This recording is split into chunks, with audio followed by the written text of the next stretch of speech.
doesn't require it. Hello everyone, this is Christine from the Crafters Outpost. Today I just wanted to share how I make my papers the easy way and how to make them smell good with doTERRA essential oils. This one I was doing for Christmas, so whenever I make my papers at Christmas time, I'll add a little bit of essential oils to my food coloring dyes, and then I just shake it up really good and just spray it on my papers. And it's really a good way to get the smell out. A lot of people do not like the smell of coffee or tea, and food coloring really doesn't have a smell, but I like to make my papers smell good, and so this is one of the ways that I do it. The shortcut of, instead of soaking it completely wet in a solution of the food coloring and water, I just put it in a spray bottle, and then I just spray the design that I want, or if I just want part of the page. Sometimes I'll put two pages together, turn them on top of each other.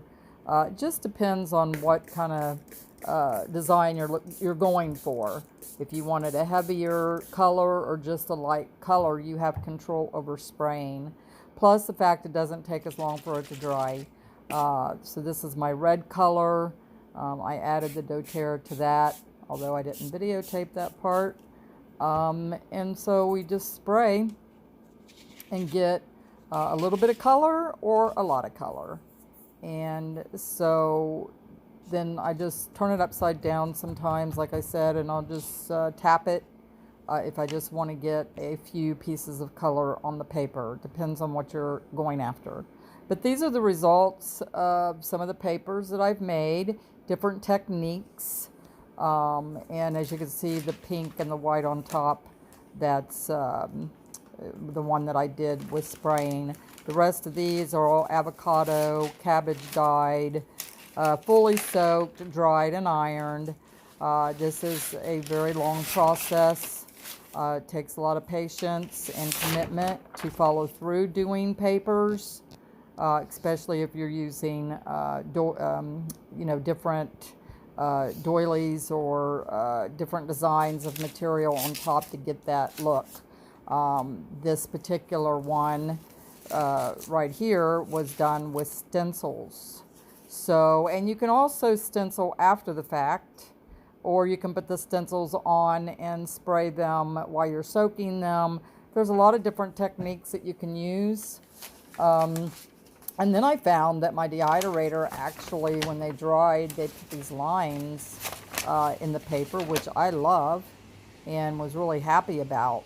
I wasn't expecting it, wasn't planning on it, but it came out that way. As you can see, the little crisscrosses. Okay, this one's a better one.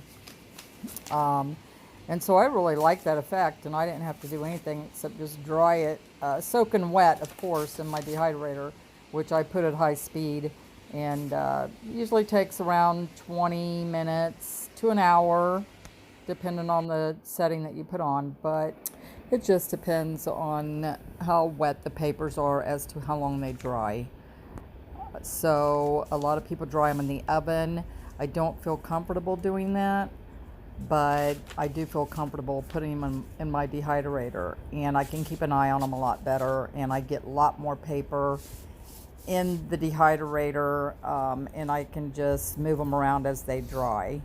So as you can see, I do like, again, the lines that it does leave in there. And if I don't want the lines, I just put something underneath the tray so it doesn't leave the lines. But I did a lot of different techniques with watercolor paper. Again, I used all the food coloring dyes, the blues, the greens, the reds. And so and all those I did add the doTERRA essential oils to get rid of the smell of the paper. And so I guess you could add whatever scent you like. I see that it did not damage the paper at all, so they turned out really nice.